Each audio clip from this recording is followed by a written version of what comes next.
Hi, I'm Colleen Stanley, President of Sales Leadership, and joining me today is Eric Chester, President and founder of Generation Y. And Eric is going to help us all understand a question that many of us have, Eric, sales managers and business owners. The work ethic has changed, and is there anything we can do about it? I have sales managers that struggle, and sometimes they focus on that Generation X, Y, Z, millennial. Can you give us any insights today? Well, oftentimes sales managers struggle with their young emerging workforce because they're trying to manage them the way they were managed. They harken back to the day and remember how it was when they first came into their first sales assignment, and they were probably handed the phone book and said, all the business that you need is right in there, get busy, pick up the phone, and start making numbers. And they said, hey, I played that game, and so therefore I'm going to try to manage these people the same way, and it doesn't work. This is a generation that's completely and totally different. They have skills, they have the time, the tools, and the talent to transform your organization, but they don't play by the same set of rules because they've grown up in a different time, and they have a different set of attitudes, values, and beliefs. Work ethic has changed in America, and it's something that certainly needs to be addressed. What caused the change? Because, according to your e-zine back in the 1860s, it actually was interesting. Work was revered. A hard day's work was revered. And I think to your point in your article is the reality TV shows, quick fix, is that work almost isn't to be glorified anymore. It isn't honorable. Can Absolutely. You speak to that? I mean, if you look at the rise of America, the reason we became a great nation is because we did have a strong work ethic. We got away from the European notion that work was looked down on and something done by a lower class. And people decided back then that, hey, they could control their future. It was up to them, and it required rolling up your shirt sleeves and giving an honest day's work for an honest day's pay. Well, things have changed. You move forward a couple of hundred years, and we're now in a society that says work is a bad thing. And the goal is to get out of work. The goal of every reality show is to win the game, to get a ton of money, to go into a convenience store, lay down $1, buy a lottery ticket that will change your life because you will never have to work again.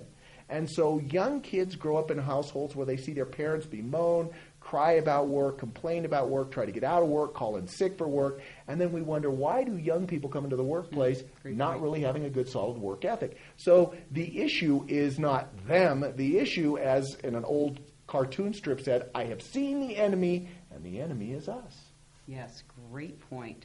Eric, if there was one thing that our viewing audience could do today to work with that lack of work ethic, because your point's a good one. You may have someone that actually could be good, but maybe they have never had anybody teach them work. And that's a real controversy out there. Can you do that or not? Can you speak to that? Well, I think that the modern day sales manager, to be effective, has got to be more than just a manager. They have to be a mentor. They have to realize, first of all, that turnover is expensive.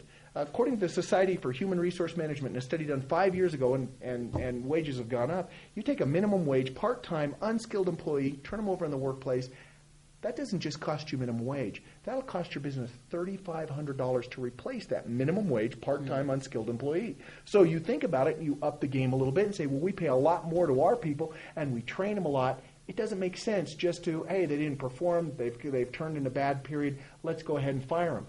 Instead, let's take some time. Let's invest a little bit of time and say, is this person salvageable, and can we turn them around? And I think that goes back to mentoring. How much do I know this young person? Yeah. How much time have I invested? Do I know who they are away from the workplace? Right. Am I hitting their hot buttons, or am I just assuming they're like a mini me, just like I was back when I was 23, 26, 28, 18, whatever that is, and I'm managing them the same way, because that strategy doesn't work anymore. Mm-hmm. Great.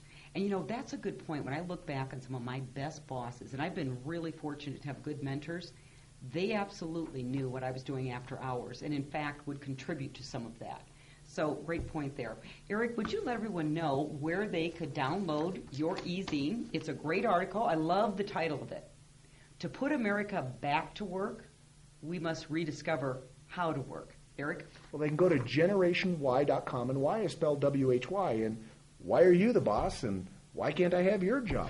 GenerationY.com, the article is on the main page. I also have a new initiative I'd like to throw out there.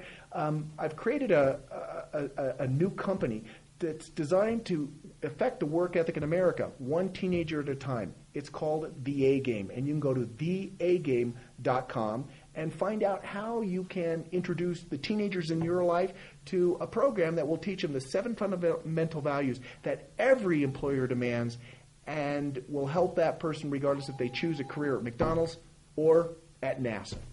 Great. Thank you, Eric. Thanks for having me.